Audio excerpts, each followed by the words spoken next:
जनतेचे बिल जे वरचे वाढलेले आहे ते बजेटमधनं त्या ठिकाणी तुम्ही शेअर करा, जनतेकडनं वसूल करू नका। डिसेंबर, जानेवारी आणि फेब्रुवारी या 3 महिन्यामध्ये महावितरण आणि महाजनकोला जो जास्तीचा खर्च आला आणि त्यावर ॲव्हरेज 13 पैसे प्रत्येक युनिट मागे दरवाढ झाली आहे। कॉमर्स इंडस्ट्रीला 25 पैसे दरवाढ झाली, आरसीआयला रेसिडेन्शियल कॉमर्शियलला 15 पैशाच्या वर दरवाढ झाली आहे आणि ही 13% दरवाढ ही या महाराष्ट्राच्या इतिहासातली आतापर्यंतची सर्वात मोठी दरवाढ आहे। आणि ते आता केव्हा वसूल करणार तर डिसेंबर, जानेवारी, फरवरीची दरवाढ एप्रिल, मे, जून मध्ये वसूल करणार। एप्रिल, मे, जूनची जुलै, ऑगस्ट, सप्टेंबर मध्ये वसूल करणार। ही डिसेंबर, जानेवारी, फरवरीची आहे। आणि मग म्हणतात कोळसा नाही आहे। WCL, MCL आणि SCCL या केंद्र सरकारच्या तीनही कंपन्यांनी जानेवारीपासून तर मार्चपर्यंत यांना 50 पत्र दिले आहे की तुम्ही आपला स्टॉक मेंटेन करा, आमच्याकडे कोळसा आहे, तातडीनं पैसे भरा, कोळसा घेऊन जा। आमच्या सरकारच्या काळामध्ये मे, जून, जुलै, मार्च, एप्रिल, मे, जून या महिन्याचं पावसाळ्याचं नियोजन पूर्ण करायचो आम्ही, कोळसा स्टॉक ठेवायचो। 22 दिवसाचा कोळसा शिल्लक राहायचा। पण जानेवारी, फरवरी, मार्च पासून WCLनी कोल कंपन्यांनी पत्र देऊनही या कंपनीच्या अधिकाऱ्यांनी कोळसा उचलला नाही आणि म्हणून आता ही दरवाढ एवढा करता आली आहे। यांना बाहेरून महागाची वीज घ्यावी लागली, त्या ठिकाणी मोठ्या प्रमाणावर कोळशामध्ये कमी आली आणि अशा परिस्थितीमध्ये ही दरवाढ झाली आहे आणि पुढच्या काळात ही दरवाढ पुन्हा वाढू शकतं। केवळ राज्य सरकारच्या आणि कंपन्यांच्या नियोजन शून्य कारभारामुळं जनतेच्या एवढ्या कठीण परिस्थितीमध्ये आज कोरोनाच्या संक्रमणात रोजगार गेले आहे। 13% दरवाढ झाली आहे आणि ही दरवाढ प्रचंड मोठी आहे। त्यामुळे मी राज्य सरकारचा निषेध करतो। राज्य सरकारने आता ही 13% दरवाढ लोकांवर लादू नये। 13% दरवाढ झाली, हे पैसे बजेटमधनं द्यावे आणि बजेटमधनं देऊन लोकांचे जे दर वाढलेले आहेत ते कमी करावे, ही मागणी मी करतो आहे। एकीकडे वीज दरवाढ भारनियमन सध्याची अघोषित भारनियमन सुरू आहे, अनेक ठिकाणी वीज होतात। 1000 मेगावॉटचं अघोषित भारनियमन चालू आहे। 750 मेगावॉटचं घोषित भारनियमन चालू आहे। शेतकऱ्यांना 2च तास वीज मिळत आहे। मोठ्या प्रमाणावर ट्रिपिंग करून त्या ठिकाणी सिस्टीमला ओव्हरलोड टाकून लोडशेडिंग करताय। संपूर्ण SLDCला मॅनेज करून त्या ठिकाणी लोडशेडिंग होत आहे। आणि बघा, कुठेही जा तुम्ही, कुठल्याही ठिकाणी तुम्ही 1 तास बसा, तुम्हाला एकदा तरी लाईन वीज गेल्याची दिसेल। म्हणजे मागच्या 5 वर्षात देवेंद्र फडणवीस सरकारमध्ये कधी लोडशेडिंग झालं नाही। मागच्या 5 वर्षात देवेंद्र फडणवीस सरकारने कधी दरवाढ केली नाही। मागच्या 5 वर्षात देवेंद्र फडणवीस सरकारने कधी शेतकऱ्याचे पंप कापले नाही। 8 तासाच्या वरच वीज शेतकऱ्याला दिली। उन्हाळी तांदळाला 12 तास वीज आम्ही दिली नाना पटोले यांच्या गावामध्ये।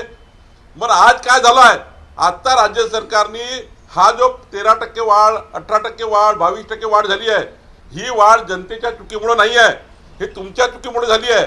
आणि म्हणून ही बजेटमधनं द्या आणि जनतेचे बिल जे वरचे वाढलेले आहे ते बजेटमधनं त्या ठिकाणी तुम्ही शेअर करा, जनतेकडनं वसूल करू नका।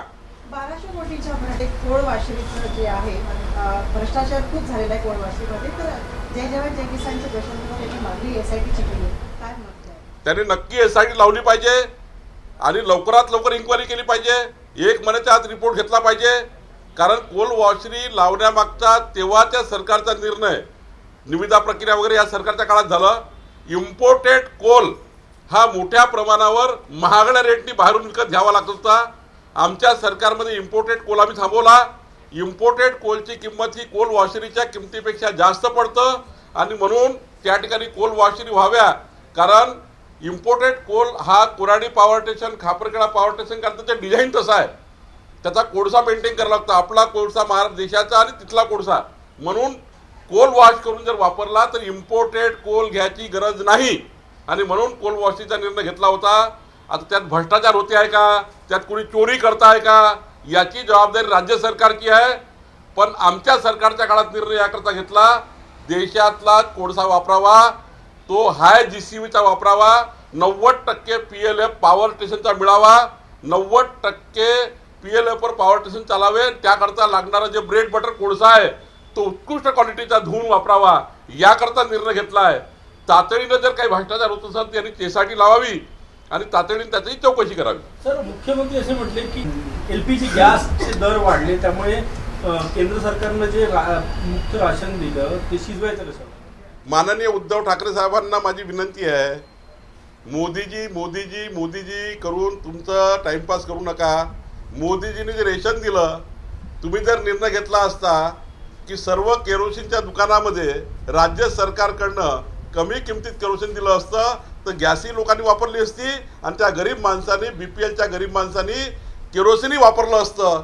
तुम्ही का निर्णय घेतला नाही? तुम्ही केरोसिनचे निर्णय का चालू केले नाही? कोरोनाच्या संक्रमणात तुम्हाला कोणी थांबवलं होतं? आणि त्यामुळं जर एखाद्या वेळी इंटरनॅशनल मार्केटमध्ये काही फ्लक्च्युएशन आलं असतं तर गॅस महाग झाली, पण रॉकेल तुमच्या हाती होतं ना. रॉकेलचे दुकान का बंद केले?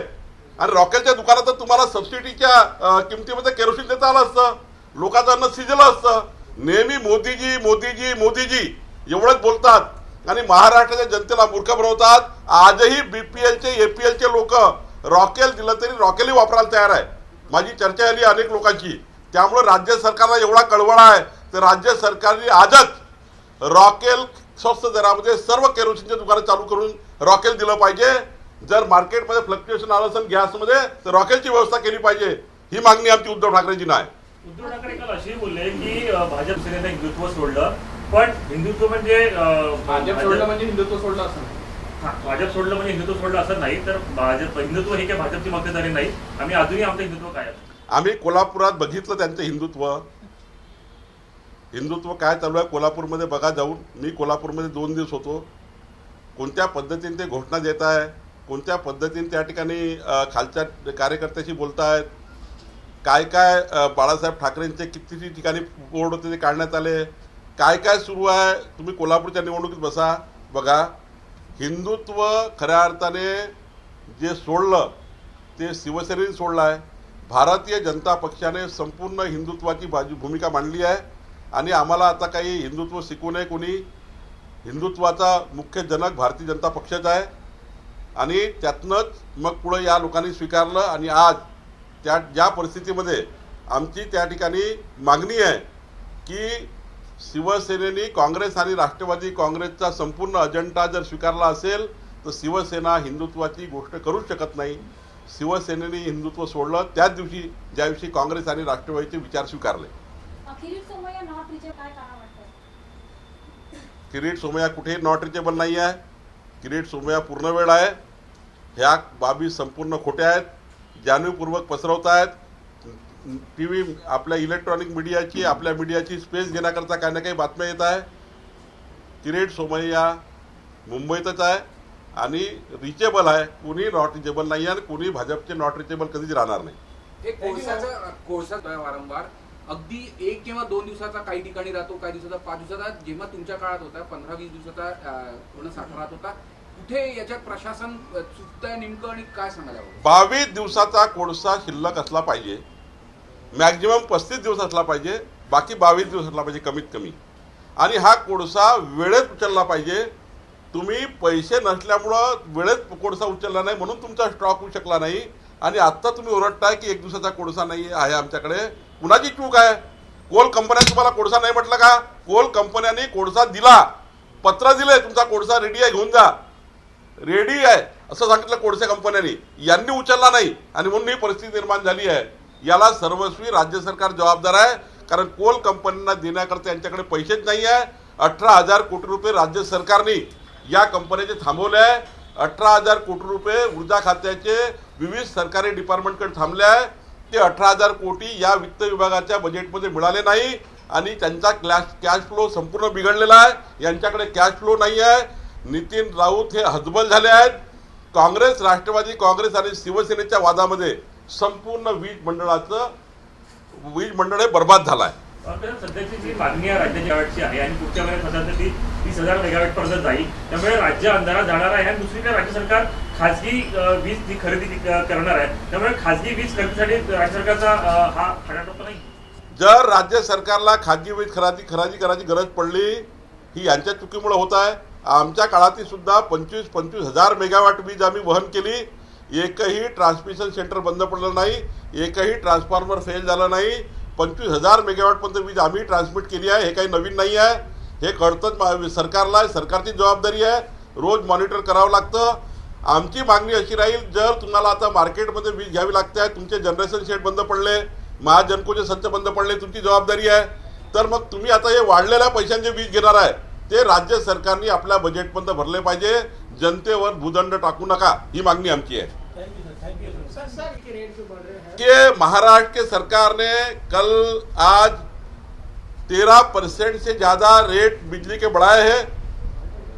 कॉमर्शियल जो ग्राहक है उनका 15% के ऊपर बढ़ाए गए, इंडस्ट्रियल ग्राहकों के 25% के ऊपर बढ़ाए गए और आरसीआई के रेसिडेंशियल कनेक्शन के 15% बढ़े हुए हैं.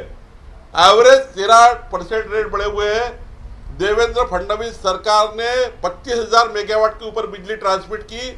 कभी बिजली के रेट नहीं बढ़े, कभी भी कोयला कम नहीं गया. 22 दिन से लेकर 35 दिन का कोयला हमारे समय में था. ये सरकार को WCL और सारी कोल कंपनियों ने यह कहा कि आप अपना कोयला उठा लीजिए. जनवरी से 50 लीटर इनको दिए. इनके पास पैसा नहीं था कोल उठाने के लिए, इसलिए इनका स्टॉक नहीं हो पाया. बिजली के रेट, महंगी बिजली इनको लेना पड़ रही है और इस वजह से दिसंबर, जनवरी, फरवरी का जो रेट बढ़ा है वो अभी अप्रैल, मई, जून में वसूल करने वाले हैं और मार्च, अप्रैल, मई का आप आगे वसूल करने वाले हैं. ये जो 13% की जो महंगाई आई है बिजली के ऊपर, राज्य सरकार को विनती है, राज्य सरकार को निवेदन है कि राज्य सरकार ने जनता के जेब से नहीं वसूल करना चाहिए. ये जो बिजली के रेट बढ़े हैं ये केवल सरकार की गलतियों से बढ़े हैं, कंपनियों के, तीनों कंपनी के मैनेजमेंट की गलती से बढ़े हुए हैं. तो जनता के जेब से ना ले, बजट से पैसा दे और ये 13% पैसा कम करे, ये डिमांड मेरी है. और कोल कंपनी ने बार बार लेटर देने के बावजूद भी 35 दिन का कोल इन्होंने जमा नहीं किया. इस वजह से ये मारामारी हो रही है. प्राइवेट से बिजली लेना पड़ रहा है. अगर प्राइवेट से महंगी बिजली लेते हैं, सरकार ने उसका भुगतान करना चाहिए. 1200 करोड़ का घोटाला हो चुका है कोल वाशरी में, ऐसा प्रशांत पवार जय जवान के साथ हमारे सरकार आरोप भी लगाया है और आपको उन्होंने आह्वान भी किया कि इस कोल वाशरी के भ्रष्टाचार में आपका भी हाथ है, ऐसा भी उन्होंने आह्वान किया. क्या कहना चाहिए? कोल वॉशरी का निर्णय इसलिए हुआ है, पूरे देश में कोल वॉशरी चल रही है. कोल वॉशरी जिनको समझती है उसने समझ लेना चाहिए. जब राज्य में इंपोर्टेड कोल आता था उसका रेट कोल वॉशरी के कोल से बहुत ज़्यादा महंगा है. इंपोर्टेड कोल लाना और पावर स्टेशन चलाना ये बहुत महंगा होता है. इसलिए इंडियन कोल को वॉश करके हमारा इंपोर्टेड कोल की लेवल पर लाना और पावर स्टेशन चलाना ये भूमिका थी. करके हमने कोल वॉशरी चालू करने का निर्णय लिया. हमारे सरकार में केवल हमने निर्णय लिया, पूरी प्रक्रिया ये सरकार में हुई है. अगर प्रशांत पवार जी और कोई नेता को लगता है कि गलतियां हो रही है, भ्रष्टाचार हो रहा है, तो एसआईटी की मांग करे. एसआईटी सरकार ने लगाए और इंक्वायरी करे. हमारे सरकार ने तो इंपोर्टेड कोल बंद कर दिया. इतना महंगा कोल लाना, इंपोर्टेड कोल, उसके बजाय इंडियन कोल यूज करना. WCL का अपने इंडियन कोल यूज करने का निर्णय हमने लिया. तो इंपोर्टेड कोल बंद करना, इस वजह से हमने किया है. लेकिन अभी अगर वहां कुछ होता है तो यह जवाबदारी राज्य सरकार की, हमारी नहीं है. बीजेपी ने कदम उठाया था ना, इंपोर्टेड कोल पूरा बंद करने के लिए कोल वॉशरी का निर्णय लिया है. अब कोल वॉशरी ईमानदारी से चलाना राज्य सरकार की जवाबदारी है. किसी को लगता है भ्रष्टाचार हो रहा है, भ्रष्टाचार हो रहा है, उनके इतने बड़े बड़े लीडर वहां बैठे हुए हैं, डिप्टी सीएम है, सीएम है, सरकार चला रहे, वहां पर उनके बात करनी चाहिए. प्रेस से बात करके क्या फायदा है? इसलिए अगर हमारे सरकार में भ्रष्टाचार हुआ, एसआईटी लगा लीजिए, हमको वहां पर इंक्वायरी करिए हमारी. लेकिन भ्रष्टाचार हो गया, ये भ्रष्टाचार हो गया, उसने ऐसा कर लिया, उसने ऐसा कर लिया, ऐसा करने से नहीं होता. तुम्हारी सरकार है, तुम्हारे पास एंटी करप्शन है, तुम्हारे पास सभी डिपार्टमेंट है, इंक्वायरी करिए. भ्रष्टाचार करके मीडिया का टाइम लेके फायदा क्या है? हमारा कहना है कि जल्दी एसआईटी लगाइए और निर्णय करिए. एबीपी माझा, उघडा डोळे बघा नीट.